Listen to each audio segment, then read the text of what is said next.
हाँ, दिख रहा है।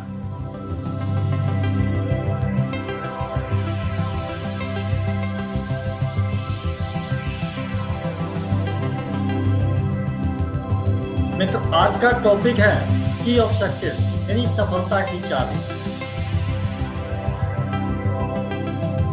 सफलता की ऐसे तो हर व्यक्ति का अपना अपना नजरिया है, लेकिन मैंने जो अब तक समझा है, विशेष करके नेटवर्क बिजनेस में या अन्य बिजनेस में भी, उससे संबंधित बातें मैं अपनी बातों को रख रहा हूं, जिसमें हम समझते हैं कि इसका 7 मूल मंत्र है, 7 पॉइंट की ऑफ सक्सेस।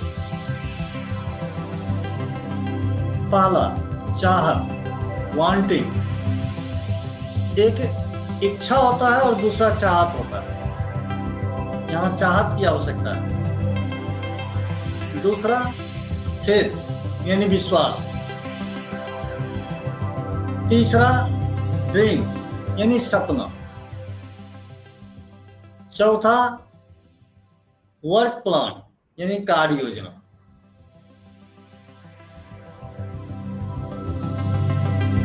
अगला है ट्रेनिंग, यानी प्रशिक्षण।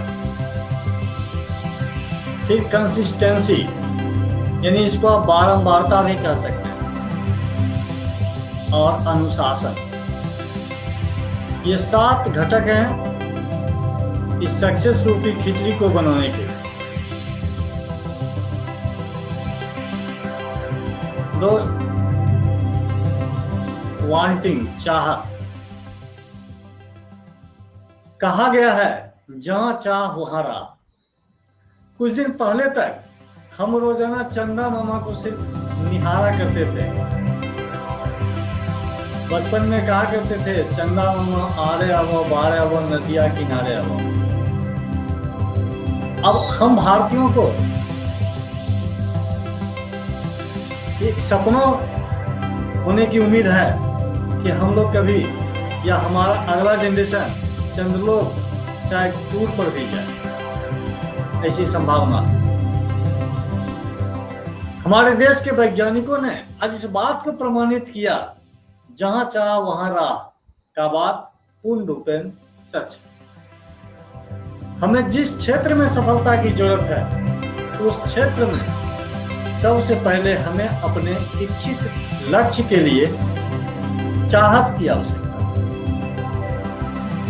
दृढ़ इच्छा शक्ति ही हमारे भावी परिणाम को घटित होने के लिए मजबूर कर देता है। कहा गया है कि प्रहलाद को खंबे में भगवान देखने की चाहत हो गई थी, तो भगवान को भी खंबे से प्रकट होना पड़ा। हम कह सकते हैं कि चाहत सफलता की पहली शर्त।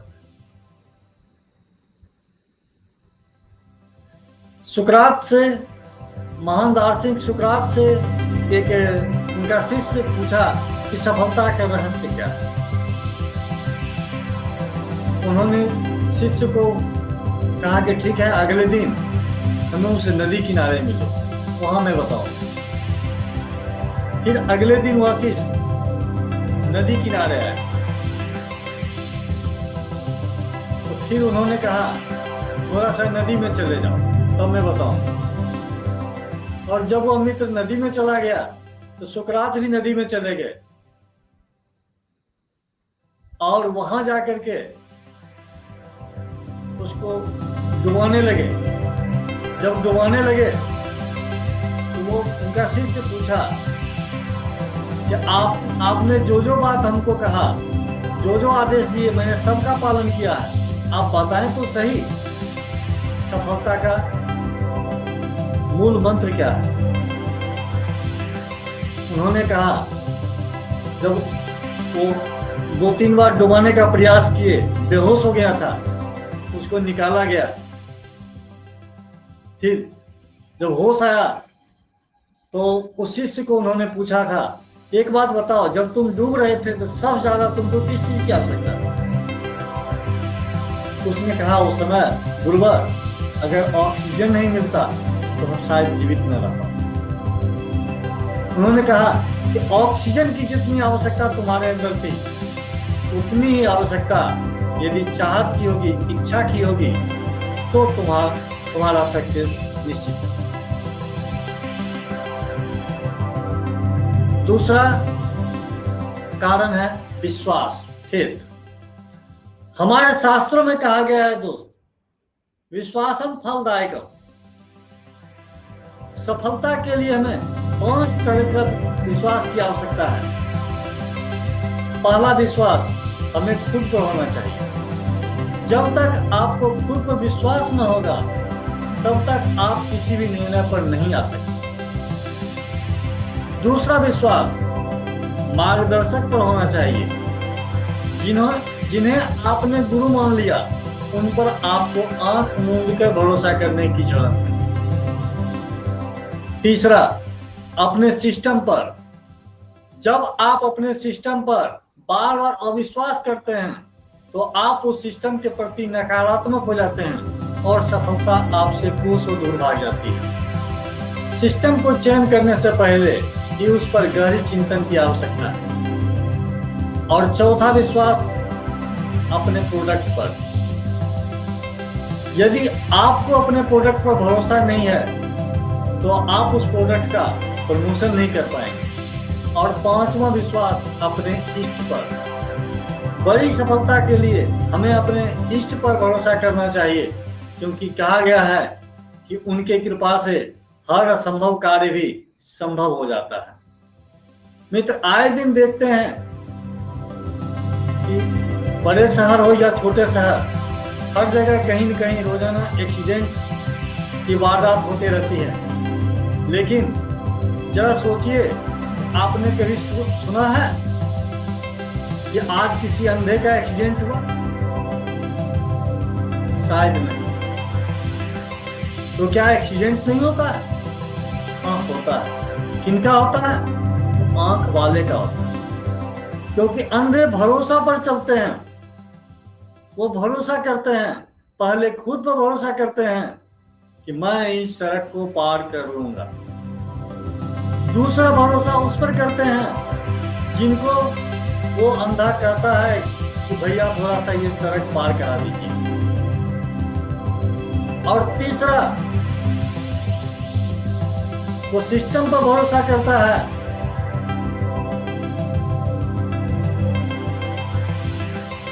और अपने इष्ट पर भरोसा करता है। मित्र, इसीलिए अंधे का एक्सीडेंट प्रायः नहीं होता।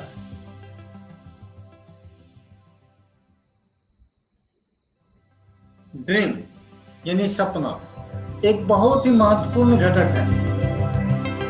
जब आप में किसी चीज को पाने की चाहत हो जाती है, तो आप विश्वस्त हो जाते हैं। तब आपके भावी परिणाम आपके आंखों के सामने तैरने लगते हैं, रिजल्ट दिखने लगता है। आप अपने लक्ष्य और परिणाम को लेकर काफी संजीदा हो जाते हैं। रात दिन अपने लक्ष्य और परिणाम पर गहन चिंतन करने लगते हैं, जिससे आपका दिमाग हमेशा अपने लक्ष्य पर सजग रहता है और सपने के रूप में आपका मन आपको हमेशा जगाता रहता है।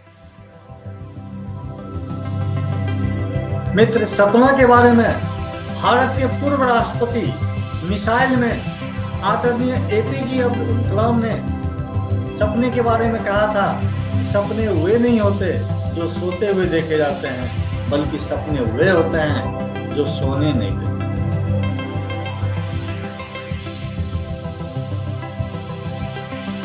इसके बाद अगला घटक आता है सफलता के लिए वर्क प्लान यानी कार्य योजना। सफलता के लिए हमें बेहतरीन वर्क प्लान पर काम करने की जरूरत होती है। यह वर्क प्लान हमें अनुभवी सीनियर के मार्गदर्शन में ही प्राप्त हो सकता है। एक बेहतर तथा प्रमाणिक कार्य योजना ही हमें सफलता के शीर्ष पर पहुंचा सकता है। एक बेहतर कार्य योजना ये निश्चित करती है कि हमें कितने समय में कितने लक्ष्य को पूरा करना है और आने वाले समस्त बाधाओं पर कैसे विजय प्राप्त।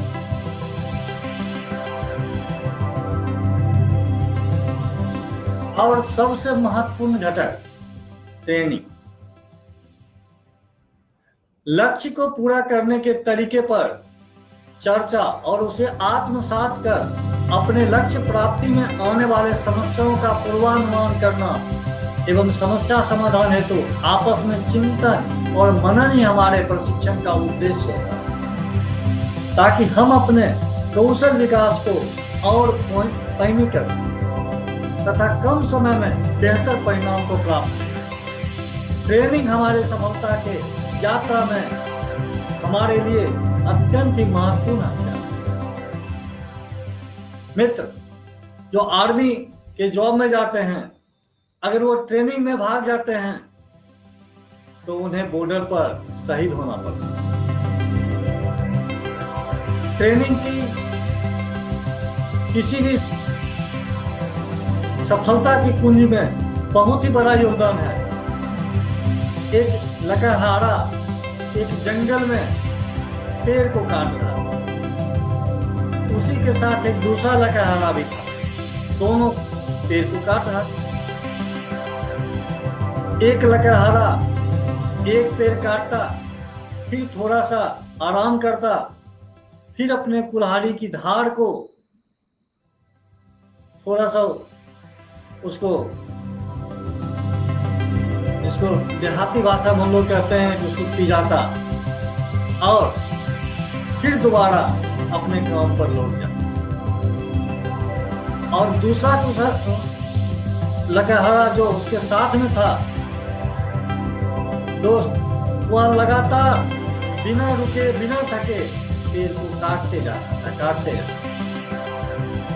जब पूरे दिन बीता तो देखा गया कि जो लगातार पेड़ को काट रहा था वह कम पेड़ को काट पाया, जबकि जो थोड़ा देर भी विराम करके अपने कुल्हाड़ी की धार को तेज कर रहा था वह उससे ज्यादा पेड़ काटा। तो उस जंगल के कटाई के जो ठेकेदार थे उसने क्या किया, जो कम पेड़ काट रहा था उसको नौकरी से निकाल दिया और कहा तुम जाओ और उससे सीखो जो ज्यादा पेड़ काट रहा है, वो कैसे ज्यादा पेड़ काट। तो वहां जब पहुंचा वो लकड़हारा उसको बताता है कि हम जो रुक रुक कर जाते थे तो थोड़ा सा आराम करते थे और बीच में अपने कुल्हाड़ी के धार को तेज करते थे। तो ट्रेनिंग में भी मित्र वही होता है।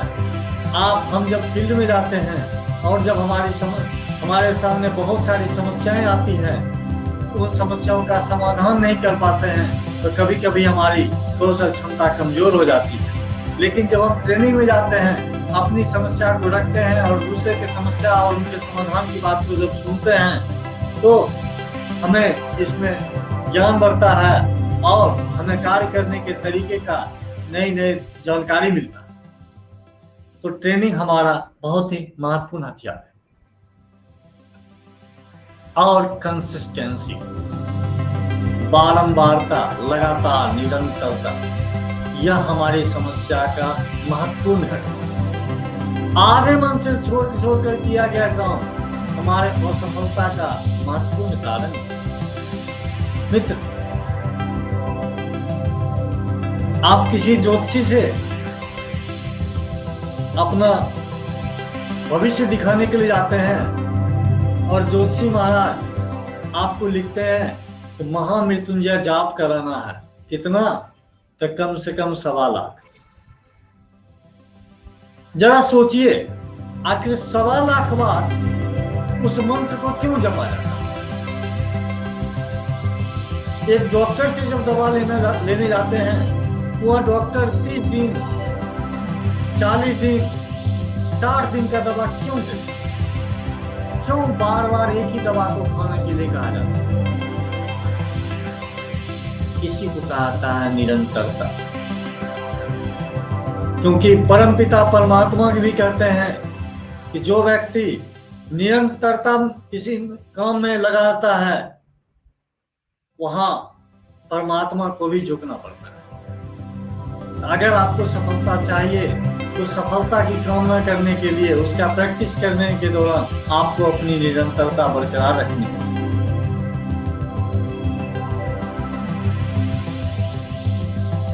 और डिसिप्लिन, अनुशासन। अनुशासन जिसका अर्थ है अपने ऊपर शासन। शासन का उद्देश्य कार्य को सुव्यवस्थित रखना होता है। कोई भी लक्ष्य की प्राप्ति बिना अनुशासन के नहीं होता है। हमें क्या करना है और क्या नहीं करना है, इन सारी बातों का अपने ऊपर नियंत्रण हम आत्म अनुशासन के माध्यम से ही रख सकते हैं। और सफलता के लिए हमें अनुशासन बहुत ही निर्दयता और कठोरता से अपनाने की जरूरत है। मित्र, हमें यदि सफल होना है तो इन सारी बातों को ध्यान में रखना बहुत ही महत्वपूर्ण है। और इन सारी बातों को ध्यान में रखते हुए ही हम सफलता के मंजिल पर आगे बढ़ सकते हैं। सफलता में एक